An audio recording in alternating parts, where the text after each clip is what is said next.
Bapak-bapak, ibu-ibu, hadirin hadirat, muslimin muslimat, yang besar tak dihimbau gelar, yang kecil tak disebut nama. Insyaallah kita semua hamba-hamba dimuliakan Allah Subhanahu wa taala. Amin ya rabbal alamin. Kajian-kajian yang saya sampaikan bisa diakses melalui website www.youtube.com. Ada juga streaming yang bisa diulang kembali di FB atas nama Ustaz Abdul Somad. Banyak tanya jawab dari saudara-saudara kita yang mencari nafkah di luar negeri yang non muslim. Sampai sekarang saya ingat, Ustaz, apa hukumnya sholat di WC? Oh, kenapa sholat di WC? Karena atasan kami tidak mengizinkan kami sholat. Jadi saya lihat dulu gimana modelnya. Jadi rupanya yang dia maksud sholat di WC itu ada WC dengan pintu-pintu panjang. Nah, di jalan itu dia bentang sajadah. Tahu arah kiblatnya? Ya Ustaz, saya agak-agak. Tidak ada najis di situ, nampak nyata. Tidak. Insya Allah di dalam itu saja tempat buang air besar kecil. Sedangkan jalan ini insya Allah suci bersih. Tak ada ruang sama sekali, tidak ada. Itu pun kalau sampai kami ketahuan nanti kami kena hukum. Jangan sholatlah di situ. Gimana cara sholatnya? Jangan baca iftitah, langsung Fatihah saja, tidak pakai ayat, rukun-rukun saja. Allahu Akbar, Fatihah, langsung ruku, satu kali tasbih. Subhana rabbiyal azim. Subhana rabbiyal azim itu sependek-pendek itu maknina sah. Sami Allahu liman hamidah, Rabbana lakal hamdu milus samawati wa milul ardi wa milu ma syi'ta min syai'in ba'du. Allahu Akbar, Subhana rabbiyal a'la. Cukup. Allahu Akbar, Rabbighfirli warhamni wajburni warfa'ni warzuqni wahdini wa'afini wa'fu anni. Allahu Akbar, Subhana rabbiyal a'la. Allahu Akbar. Fatihah lagi terus supaya jangan sampai tertangkap sama sekali. Begitulah saudara-saudara kita itu menyelamatkan akidah di negeri yang tidak membenarkan kalimat Allah dikumandangkan. Jadi begitu saya sampai di sini tadi, kita ramai sholat berjamaah, Masya Allah, masih tinggal di tempat dibenarkan sholat berjamaah, dibenarkan kalimat Allah dikumandangkan. Ada syukur yang besar. Syukur bukan karena masih bisa diberi rezeki, syukur bukan hanya masih bisa mencari nafkah, tapi syukur yang besar adalah ketika kita bisa mencari fid dunya hasanah, fil akhirati hasanah, kita juga bisa berjalan dengan baik. Maka yang masih goncang-goncang, ragu-ragu, berkaca, bandingkanlah diri kita dengan saudara-saudara kita yang masih bisa mengatakan satu hari 5 kali Allahu Akbar walaupun dalam keadaan yang sulit. Pertanyaan yang lain dalam WhatsApp, Ustadz, ya, apa hukumnya kalau saya jamak? Jamak boleh. Zuhur dijamak dengan asar pada waktu zuhur jamak takdim, dilaksanakan di waktu asar jamak takhir. Maghrib dengan isya pada waktu maghrib jamak takdim, dilaksanakan waktu isya jamak takhir. Apa salahnya? Saya jawab, ini jamaknya lain Pak Ustadz. Gimana modelnya? Zuhur, asar, maghrib, isya sekali saja. Boleh apa tak boleh? Oh, itu tidak ada tuntunannya, saya bilang. Mazhab apapun itu tidak ada. Zuhur, asar, maghrib, isya. Gimana kasus yang kamu alami? Saya masuk kerja jam 12. Terus baru boleh keluar jam 8. Otomatis zuhur, asar, maghrib tidak bisa saya laksanakan. Maka mesti saya laksanakan di isya. Oh, itu tidak bisa, saya bilang. Man ahdatsa, siapa yang membuat-buat amal ma laisa alaihi amruna, yang tidak ada tuntunan dari kami, fahuwa raddun, itu bid'ah, mardud, tak bisa dilaksanakan. Pilihannya dua, Ustaz. Saya sholat 4 itu di waktu isya atau tidak sholat sama sekali. Kalau begitu keadaannya, bagus kamu pilih itu. Karena pilihannya tak sholat sama sekali. Nah, tapi perlu saya sampaikan di sini, jangan gara-gara itu nanti di sini pula ikut-ikutan buat jamak 4 itu jadi 1. 4 in 1 namanya. Memang dia di tempat itu tidak dibenarkan sholat sama sekali. Tidak ada. Kalau kamu mau hidup di sini, cari makan di sini, ikut sistem kami. Kalau tidak, pulang ke sana negeri kamu. Itulah sulitnya. Tapi dalam hatinya yang paling dalam tak dapat dia bohongi bahwa dia mesti menyembah Allah Subhanahu wa taala. Ada kerinduan di dalam jiwanya. Nurani, diambil dari kata nur, cahaya. Hati nurani yang tak bisa dibohongi. Ma'aka fi sadrika, sesuatu yang menyesakkan dadamu dan engkau malu kalau sampai itu diketahui orang. Kerinduan yang dalam. Azan tak dia dengar. Dia tak dengar suara azan. Dia berada di dalam gedung, tapi ketika waktu itu dia lihat, oh, aku mesti mengagungkan Allah. Aku mesti mengatakan Allahu Akbar. Aku mesti berserah kepada Allah. Inna salati wa nusuki wa mahyaya wa mamati lillah. Aku mesti menempelkan kening ini ke lantai untuk bersimpuh, merasakan bahwa aku bukan apa-apa dan bukan siapa-siapa. Aku mesti mengatakan dia yang maha tinggi, aku yang maha rendah. Subhana rabbiyal a'la, maha suci dia yang maha tinggi, sedangkan aku sangat amat rendah, hina, nista, apa-apa, tak ada apa-apa di hadapan Allah Subhanahu wa ta'ala. Tak ada cara lain. Oleh sebab itu, ketika kita masih diberikan waktu, kesempatan, tidak mungkin seluasa sahabat kawan-kawan kita di luar sana, maka ini nikmat yang besar. Nikmat yang paling besar adalah ketika kita masih bisa menjaga iman. Karena itu yang akan kita bawa menghadap Allah Subhanahu wa ta'ala. Berapa banyak orang cari makan sampai tak sempat makan. Ini kan luar biasa. Berapa banyak orang sibuk mencari hidup sampai tak bisa menikmati hidup. Ini luar biasa. Berapa banyak orang yang sibuk mencari penghidupan yang singkat ini, sampai kehidupan yang kekal abadi itu tak dapat dia cicipi. Lam yajid irfal jannah, tak bisa mencium bau surga.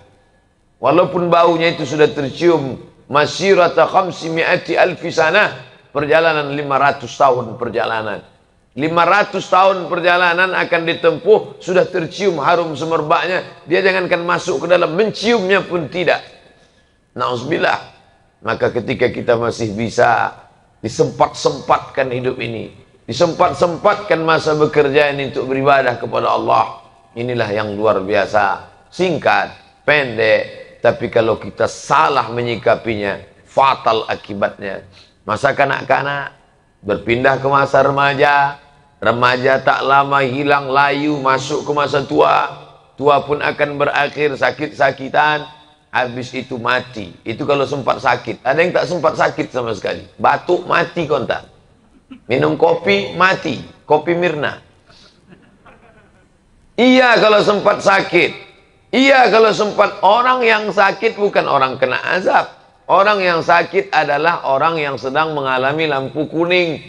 Di saat lampu kuning itu dia masih sempat merenung. Oh, aku sekarang sakit. Gimana kalau besok mati? Aku sekarang sakit, melihat kawan sehat. Aku sekarang sakit, selama ini aku bergelimang dosa. Masih sempat sakit, masih sempat ada lampu kuning. Bagaimana kalau tidak sempat sama sekali? Berapa banyak orang yang merasa hidupnya masih lama, tapi kesempatan itu ditarik Allah Subhanahu wa ta'ala. Fujatan, suddenly, tiba-tiba, tak sempat berpikir mati, langsung mati. Adinda, kita untuk muda ini nggak usahlah dulu menghadap Allah. Nantilah udah agak-agak tua, udah agak-agak layu, udah pensiun. Yakin betul malaikat maut datang setelah pensiun. Malaikat maut datang tak pernah melihat akte kelahiran. Malaikat maut datang tidak pernah melihat kontrak kerja.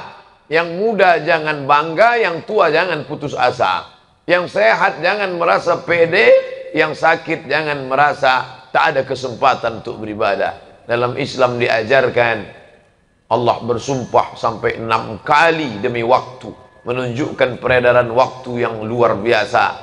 Waktu pertama fajar, terbit fajar, solat sunat fajar, solat subuh, wal fajri wa layalin ashri. Masuk waktu subuh, Allah bersumpah was subhi idza tanaffas. Masuk waktu duha, Allah bersumpah, wadduha wal laili idza saja. Masuk waktu siang, Allah bersumpah, wan nahari idza tajalla. Masuk waktu petang, Allah bersumpah, wal asri innal insana lafi khusri. Masuk waktu malam, bersumpah 2 kali, wal laili idza yaghsha wal laili idza saja. Kenapa Allah bersumpah demi waktu? Karena waktu yang kita terima ini tak ada yang gratis. No freelance, tak ada makan siang yang gratis. Kalau cuma makan siang yang akan ditanya Allah, insya Allah bisa kita bayar. Tapi kalau waktu ini yang akan ditanya oleh Allah Subhanahu wa Ta'ala, aku beri engkau waktu 63 tahun, kemana engkau pakai? Rumah, kos-kosan, asrama, kerja, hiburan, mati. Kalau diputar, orang sedang duduk di tepi meja makan, melihat semut berjalan, sarang, makan, sarang, makan. Bolak-balik semut dalam tanah, ada nasi yang tercecer di tepi meja makan. Sarang tanah, meja makan, sarang tanah, meja makan, sarang tanah, meja makan, sarang tanah, meja makan, datang cicak, habis. Mati. Perjalanan manusia yang begitu singkat. Tempat tinggal, tempat kerja, hiburan. Tempat tinggal, tempat kerja, hiburan, tempat tinggal, tempat kerja, hiburan, tempat tabrak, mati. Apa yang akan dibawa menghadap Allah Subhanahu wa Ta'ala? Lalu cukupkah salat ini saja? Fa idza tuma'nantum, kalau kamu sudah tenang, ambil air wudu. Tadi saya sebelum naik melihat ada keran panjang. Lelah hidup ini, siramkan air ke wajah, fresh, segar. Bukan hanya tubuhnya yang fresh, bukan hanya kulitnya yang sudah kering kena AC selama 5 jam saja yang fresh, tapi juga fresh jiwanya. Kenapa? Karena saat air masuk ke mulut, keluarlah dosa-dosa mulut, keluar dosa-dosa hidung. Ketika air disiramkan ke wajah, keluarlah dosa-dosa dari kelopak biji mata. Ketika air disiramkan ke tangan, keluar dosa-dosa dari celah jari jemari tangan. Ketika air mengusap kepala, keluarlah dosa sampai ke lubang telinga. Ketika air menyiram kaki, keluarlah dosa dari celah-celah kuku kaki. Hadapkan wajah. Allahumma ja'alni minat tawwabin waj'alni minal mutatahhirin. Aku kotor, banyak silap, banyak salah. Waj'alni min ibadikas salihin. Walaupun aku tak layak bergabung dengan mereka, tapi tolonglah ya Allah, masukkan aku ke dalam golongan hamba-hambamu yang saleh. Angkat kedua tangan, bersimpuh, bukan di hadapan raja, bukan di hadapan gubernur, bukan di hadapan presiden, tapi sedang berada di hadapan Dia yang dalam satu genggaman kuasanya tercabut nyawa Fir'aun hanya dengan tersedak di tengah laut merah. Dengan satu genggaman kuasanya tercabut nyawa Namrus, hanya satu makhluknya yang masuk ke telinga bernama nyamuk yang hina, yang tak ada apa-apanya. Innallaha la yastahi ayyadriba mathalan ma ba'udatan fama fawqaha. Allah tak malu menciptakan seekor nyamuk. Katanya Allah, Tuhan itu hebat. Mana ciptaannya? Cuman seekor nyamuk saja. Dengan nyamuk itu dia mematikan Namrus sang raja perkasa. Mati. Kalau raja di raja Fir'aun mati. Kalau raja di raja Namrus mati. Qarun mati, tenggelam dengan hartanya. Aku tak ada apa-apanya di hadapan Engkau ya Allah. Aku makhluk yang kecil, kecil dan hina ya Allah. Allahu Akbar. Di saat itulah kita akan merasakan keagungan kebesaran Allah. Salam dalam keadaan suci bersih dari zuhur ke asar, kosong, hampa, tak pernah putus, tak pernah putus, tak ada putus. Karena ketika tegak bekerja itu pun zikir. Kebetulan kerjanya tegak, zikir. Kebetulan kerjanya duduk, zikir. Kebetulan kerjanya memeriksa mesin dalam keadaan berbaring pun juga zikir. Alladzina yadhkuruna Allaha qiyaman. Orang-orang yang tetap berzikir mengingat Allah qiyaman, tegak, wa qu'udan, dalam keadaan duduk di depan komputer, depan laptop, depan perusahaan, di depan macam-macam sarjana engineering, mesin, apa keahlian, semuanya sama di hadapan Allah Subhanahu wa taala. Alladzina yadhkuruna Allah, mereka tegak qiyaman, qu'udan, duduk, wa ala junubihim, semuanya tetap mengingat Allah Subhanahu wa taala. Maka Nabi SAW beristighfar, wallahi demi Allah, inni astaghfiru ila rabbi wa atubu ilaih, aku beristighfar kepada Allah mi'ata marah, 100 kali sehari semalam. Ini hadis muskil, problem. Kenapa Nabi beristighfar, bertaubat 100 kali sehari semalam, padahal dia maksum, tak berdosa, padahal dia diampunkan Allah Subhanahu wa taala. Kenapa beristighfar sampai 100 kali sehari semalam? Orang beristighfar karena berzina, orang beristighfar karena minum khamar, orang beristighfar karena ghibah, gosip. Dia tak pernah gosip, dia tak pernah khamar, dia tak pernah berzina. Kenapa dia beristighfar 100 kali sehari semalam? Ternyata Nabi beristighfar bukan karena dosa-dosa besar itu. Dia beristighfar ketika hatinya lalai sejenak. Hati lalai karena sibuk dengan pekerjaan. Astaghfirullahaladzim. Saya Pak Ustadz tidak bisa berzikir karena saya bekerja melayani orang banyak, harus ngomong. Ya tentu tidak zikir di mulut, tapi hatinya tak putus. Saya tak ingin gara-gara ini nanti mulut berzikir sampai memaksakan yang tak semestinya. Nanti kawan nanya, gimana masalah pekerjaan kita di sana? Astagfirullahaladzim. Oh enggak. Bukan itu yang saya maksud. Karena makna zikir itu, zikir, ala bi dzikrillahi tatma'innul qulub. Dengan banyak berzikir, hati menjadi tenang. Mulut menyebut, hati mengingat. Yang paling bagus connect antara keduanya. Mulut menyebut, hati mengingat. Subhanallah, subhanallah, subhanallah, subhanallah. Mulut menyebut, hati mengingat. Tapi andai tidak bisa, satu saja. Mulut tidak menyebut, hati tetap mengingat. La ilaha illallah, la ilaha illallah, la ilaha illallah, la ilaha illallah, la ilaha illallah. Andai mati dalam pekerjaan itu, mati dalam keadaan husnul khatimah. Bayangkan, mati sendirian. Tidak ada orang yang membisikkan. Iya, kalau kita mati di dalam kamar, masih sempat istri anak membisikkan ke telinga, la ilaha illallah. Bagaimana kalau mati dalam keadaan kecelakaan lalu lintas, dalam keadaan pakai helm, jatuh, terkapar, datang orang bisikkan, la ilaha, mana bisa, tak masuk suara lewat helm. Siapa yang membisikkan saat itu? Satu-satunya yang menyelamatkan adalah zikir daim yang kekal, tak pernah putus. Makanya bawa subhanallah, la ilaha illallah, la ilaha. Saya alhamdulillah, semua orang yang naik motor saya perhatikan itu, alhamdulillah. Ternyata orang berzikir, walaupun naik sepeda motor dia buka helmnya, saya tengok mulutnya tak berhenti. Oh zikir, rupanya tak zikir, HP nyelip di samping. Sangka berzikir, main ngomongnya iya. Tak pernah putus dalam, asal lalai. Azan berkumandang, Allahu Akbar, Allahu Akbar. Mana bisa kami menjawab Allahu Akbar Pak Ustadz? Kami dalam WC. Dalam WC tak boleh nyebut nama Allah. Mulut berhenti, hati tetap menyebut. Tak boleh menyambut azan. Ini masuk kamar mandi, terdengar suara azan. Allahu Akbar, Allahu Akbar, Allahu Akbar, Allah. Haram. Boleh. Tapi di dalam tetap menyambut Allahu Akbar, Allahu Akbar. Artinya apa? Setan masuk bukan lewat tapak kaki. Dari mana dia masuk?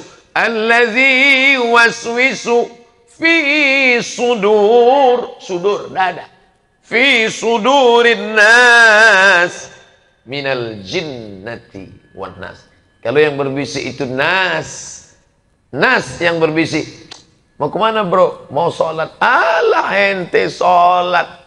Itu kawan kita sholat, rezekinya makin macet, hidupnya makin susah. Kemarin sebelum sholat nggak ada apa-apa, adem ayam tentrem. Begitu sholat 2 kali, hilang helm.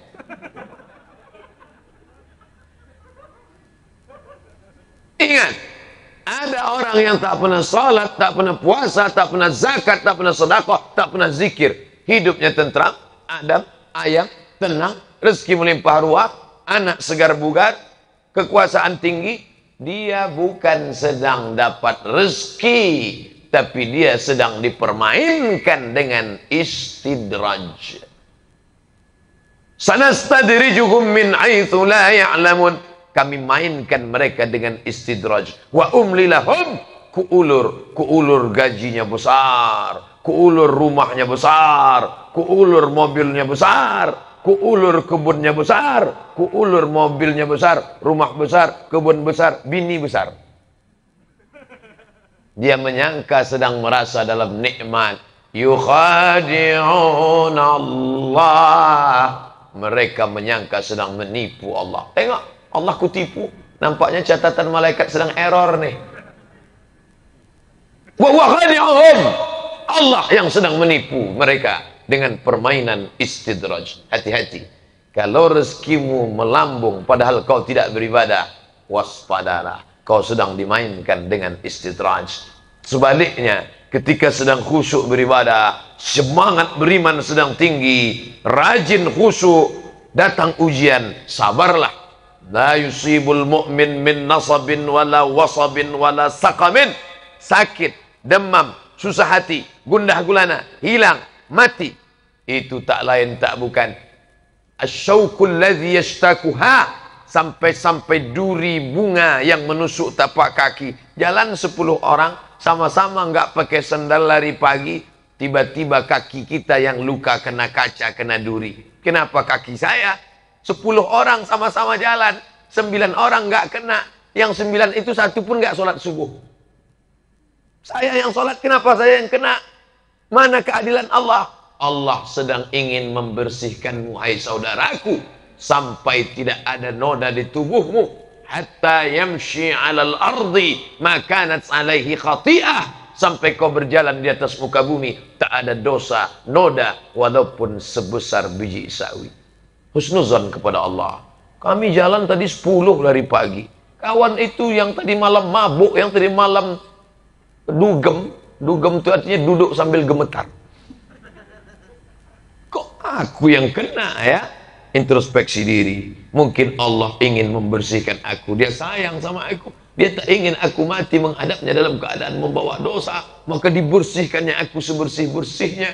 Sedangkan yang tadi itu kenapa hidupnya adem ayam saja? Mungkin dia buat baik dan Allah balas kebaikannya. Semua orang yang buat baik di dunia dibalas Allah. Walaupun pemabuk, walaupun peminum khamar, walaupun pezina.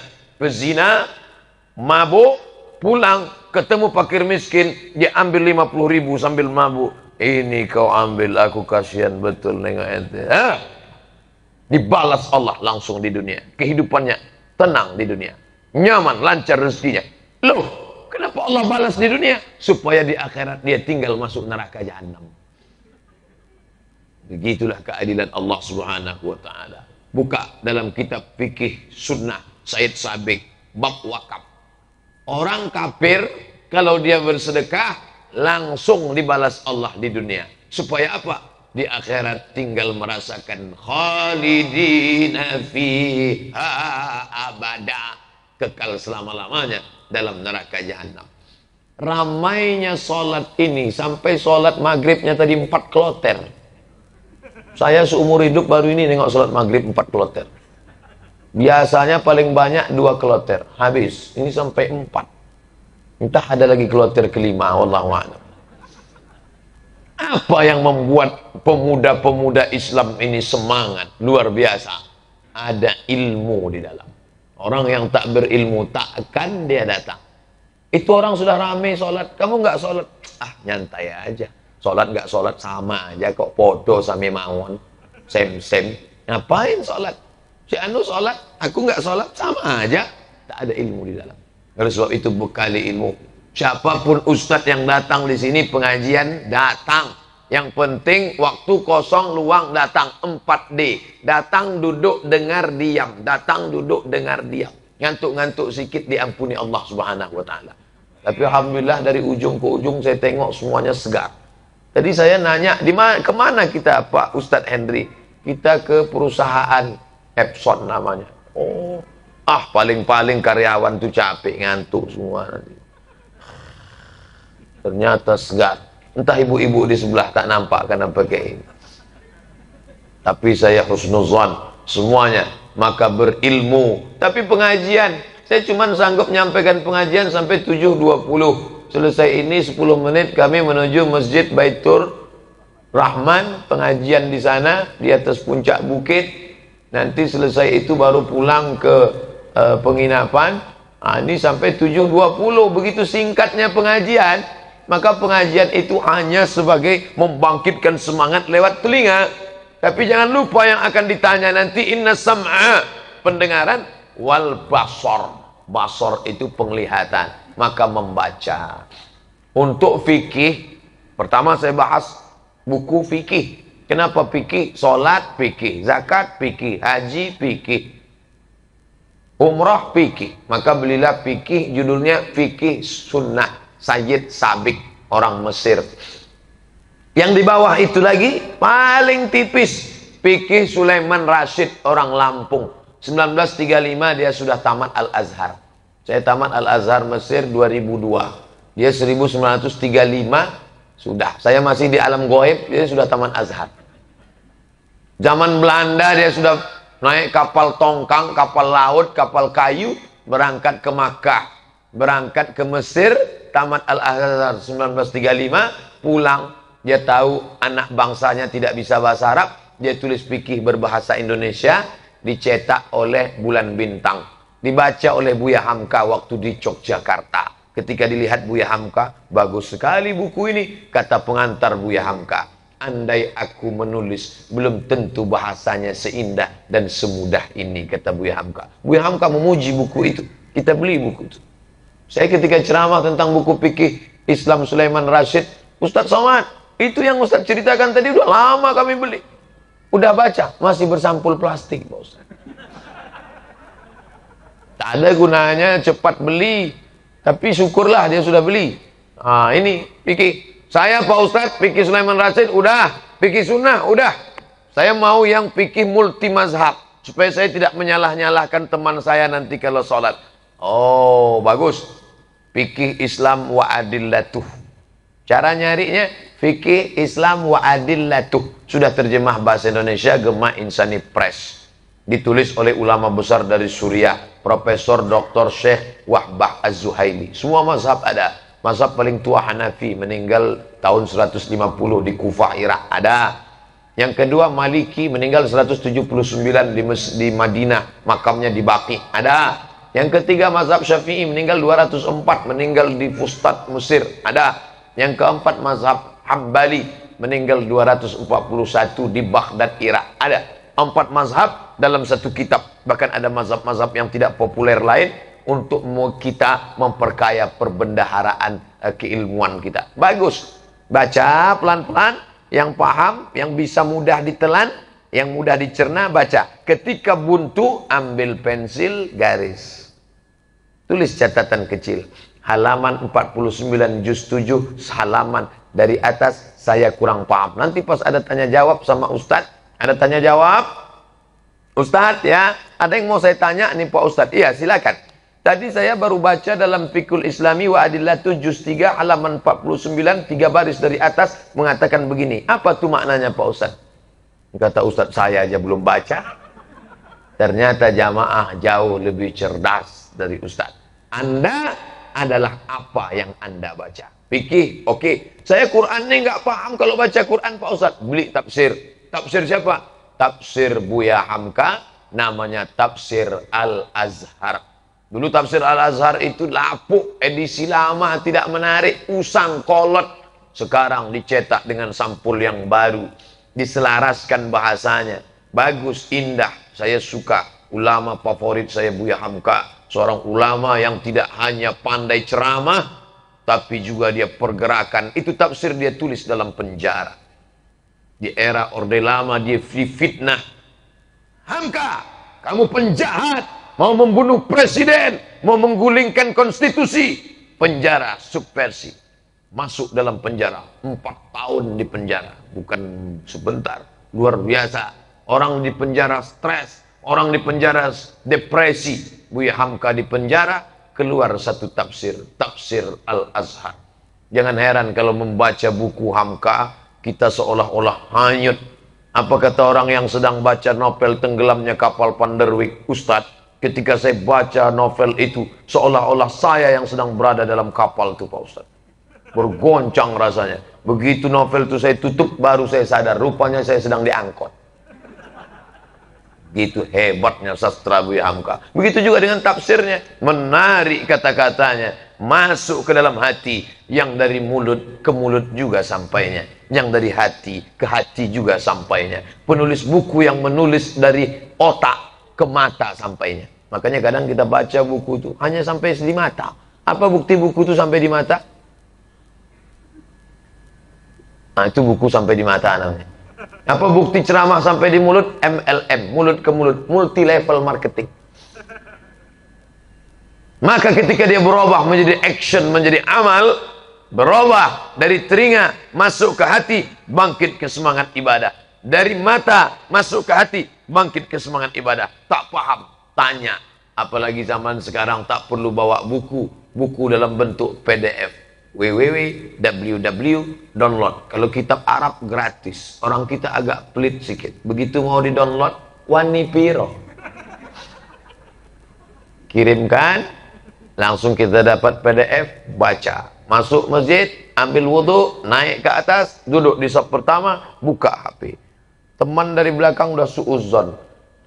Dia cepat keluar, disangka mau zikir, main HP dalam masjid. Begitu dia dekati, astagfirullah, aku sudah suuzon. Rupanya kawanku sedang baca tafsir Al-Azhar.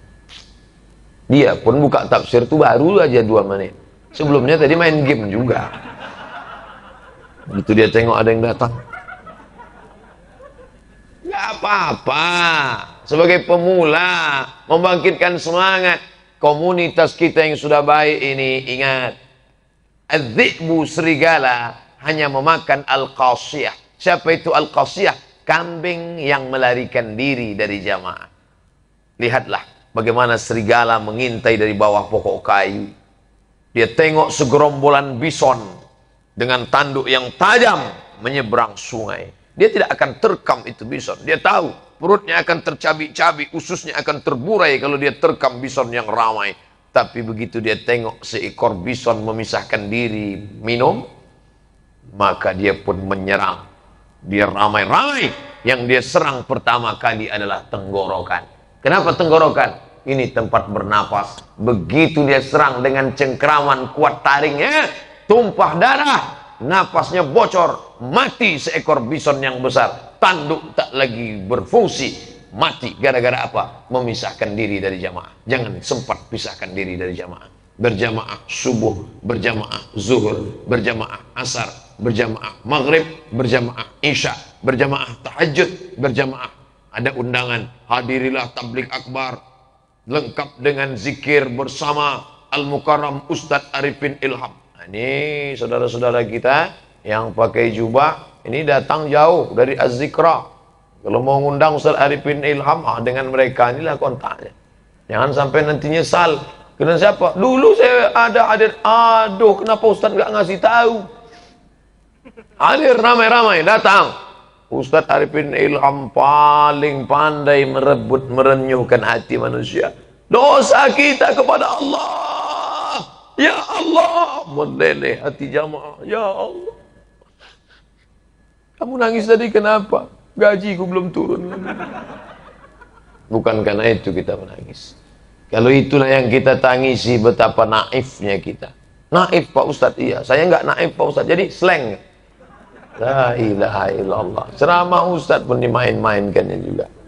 Betapa kita tak ada harganya di hadapan Allah Subhanahu wa Ta'ala. Ramaikan majlis tablik akbar, pengajian di mana-mana. Kita berada di simpang jalan. Baru saja SMS kawan datang mau nanya, ikut kita pengajian malam ini. Oke, my friend, I am coming, Mas Bro. Nggak lama sesudah itu datang kawan. Jadi kita kongko-kongko malam ini kan. Waduh. Wa nafsi wa ma sawaha, demi jiwa dan penciptaannya. Fa alhamaha fujuraha, dosa, judi, khamar, zina, wa taqwaha, ngaji, zikir, tablik akbar, berada di simpang jalan. Kuatkan aku ya Allah. Ya muqallibal qulub, wahai engkau yang membolak-balikkan hati, sabit qalbi, kokohkan hatiku ala dinik, dalam agama. Sekali tidak, katakan tidak. Gimana? Jadi kita ke karaoke? Tidak. Ayolah, jangan ngaji-ngaji terus seminggu sekali. Sekali tidak. Tidak. Kami yang bayar. Iyalah. Begitu cepatnya hati itu berpaling. Yusbihu mu'minan, paginya beriman, wa yumsi kafiran, petangnya kafir. Jangan heran, itu dulu pas pertama kali sampai di Batam orangnya baik, sopan, ngaji. Tapi sekarang keadaannya gimana? Fir'aun. Yusbihu mu'minan, paginya putih beriman, wa yumsi kafiran, petangnya kafir. Berjamaahlah dengan orang-orang yang istiqamah, tetap bersama, baca buku. Kalau dengan memegang tasbih menguatkan hati, pegang tasbih. Subhanallah, subhanallah, subhanallah. Kalau dengan ikut majelis zikir ini makin kuat hati, ikutilah selama dia masih ahlu sunnah wal jamaah. Tapi kalau sudah masuk khawarij, masuk syiah, masuk kebatinan, masuk cukup pejamkan mata, menyatu dengan Tuhan, manunggaling kaula Gusti, bukan ajaran Islam. Alaikum bisunnati, ikuti sunnahku, solat berjamaah. Nabi tak pernah meninggalkan solat berjamaah sampai akhir hayatnya, ketika dia disiramkan 5 qirbah air kulit kambing yang dijahit, disiramkan ke wajahnya ketika dia terbangun dari pingsannya. As-salah, as-salah. Nabi ketika bangun dari pingsan tidur yang panjang, as-salah. Orang kita kalau lama pingsan, apa yang dia bangun? Ayam penyet. As-salah, as-salah. Salat berjamaah. Sekarang ada orang tak salat berjamaah, malu dengan Nabi sallallahu alaihi wasallam. Wa adkhilnal jannata ma'al abrar. Masukkan kami ke dalam surgamu ya Allah. Salat berjamaah tak pernah. Salat di mana? Di rumah. Salat di mana? Di kamar. Salat di mana? Di kos-kosan. Padahal masjid dekat. Laki-laki yang soleh salatnya di masjid. Laki-laki sholat di rumah, laki-laki solehah. Adik-adik saya, karyawati, pegawai, perempuan, yang kalian sekarang sedang dekat dengan lelaki, pertanyaan pertama, sholat. Jauh berjalan banyak dilihat, lama hidup banyak dirasa, lama jadi ustadz banyak yang curhat. Ustadz, kehidupan saya sekarang nggak ada kurangnya Pak Ustadz. Mobil mewah, rumah besar, perhiasan nggak ada yang kurang. Suami saya baik, anting-anting, rantai, gelang kaki, sampai gigi saya pun emas. Tapi saya tak merasakan kenikmatan indahnya rumah tangga Pak Ustadz. Kenapa? Suami nggak sholat. Gara-gara dulu salah fit and proper test. Pilihlah yang sholat. Gimana saya tahu dia sholat Pak Ustadz? Ini kan selesai ini, habis isya, ini kan jamaah turun. Nah, ini teroponglah dari jauh. Mana AA tadi yang sholat? Akhirnya, engkaulah yang kupilih imamku dunia akhirat. Rupanya kawan itu, itulah baru sholat dia yang pertama. Tapi hatinya tulus, bersih, dikabulkan Allah doanya.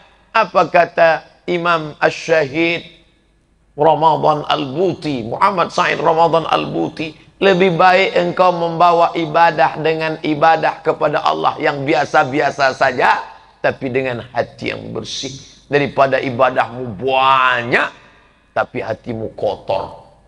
Alhamdulillah Pak Ustaz. Ini biasanya melegitimasi orang yang malas sholat sunat. Alhamdulillah Pak Ustaz, saya memang tahajud saya selama ini 2 rakaat aja cukup. Tapi hati saya bersih. Yauma la yanfa'u malun. Hari itu tak ada gunanya harta. Wala banun. Tak ada gunanya anak. Illa man atallaha. Kecuali orang yang datang menghadap Allah. Biqalbin salim. Hati yang selamat. Ustaz Somad, ya. Anak gadis saya sedang dekat dengan lelaki. Jangan kasih pacaran Bu, enggak. Cuman anak saya nanya, gimana Ma ini orangnya? Wajahnya gimana? Saya lihat dari wajahnya ada tanda-tanda kesolehan Pak Ustadz. Primus, pria muka soleh. Bagus. Gimana saya tahu dia sholat Pak Ustadz? Apakah saya tanya dia, kamu sholat? Jangan Bu. Kalau Ibu tanya, tentu dia ngaku sholat. Jadi gimana caranya? Anak Ibu suruh dia SMS. Terus, ya, bisa ketemu besok. Kapan? Besok. Jam berapa? Jam 12:10. Tapi kita nggak bisa berdua ya dengan teman aku. Karena kalau kita bertiga, yang ketiga setan. Yalah. Jam berapa? Besok jam 12. Besok kan hari Jumat. Di situ nanti baru ketahuan. Besok hari Jumat jam 12:10. Kalau dia mengatakan, "Oke, my honey, I am coming," jangan terima dia, karena dia tak sholat Jumat. Tapi kalau dia mengatakan, "Mohon maaf Adinda, memang pertemuan kita ini jarang dan ini adalah kesempatan emas bagiku. Tapi karena besok aku harus menghadiri yang lebih wajib daripada ini, mohonkan aku maaf. Kalau kau bisa menerima aku, kan kupinang kau dengan bismillah. Tapi kalau kau menolak aku gara-gara ini, aku yakin kalau sudah dituliskan Allah rezekiku untukku, maka dia tidak akan lari kemana-mana. Bunga bukan setangkai, kumbang bukan seekor. Patah tumbuh hilang berganti, hilang satu tumbuh 1000. So sweet."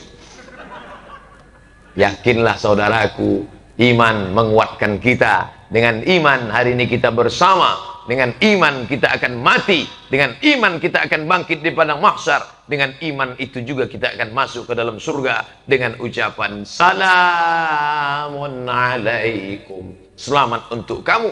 Tibtum. Kalian sudah buat baik.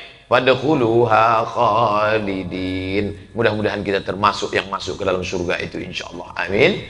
Ya Rabbal Alamin. Allahumma khtim lana bi husnil khatimah. Tutup umur kami dengan husnul khatimah. Wala taqtim alaina bi su'il khatimah. Jangan tutup umur kami dengan su'ul khatimah. Allahumma ahyina bil iman. Hidupkan kami dengan iman. Wa amitsna bil iman. Matikan kami dengan iman. Wa akhrijna minad dunya ma'al iman. Saat keluar dari dunia ini, jadikan kami keluar membawa iman. Allahumma ja'al akhira kalamina inda intihai ajalina. Jadikanlah ucapan terakhir kami saat ajal kami tiba. Nanti yang terakhir keluar dari mulut kami adalah la ilaha illallah.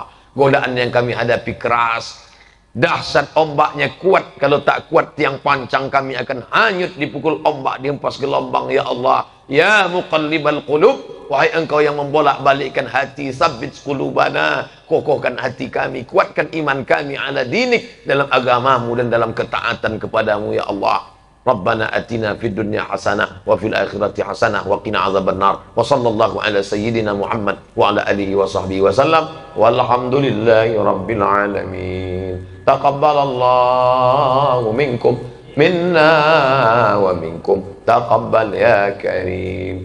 Mohon maaf banyak silap salah. Terima kasih atas segala perhatian. Jangan lupa sertakan saya dalam doa adik-adik, saudara sekalian. Doa rezeki itu semua doakan, ya Allah, matikan Ustadz kami Abdul Somad dalam husnul khatimah. Terima kasih. Wassalamualaikum warahmatullahi wabarakatuh.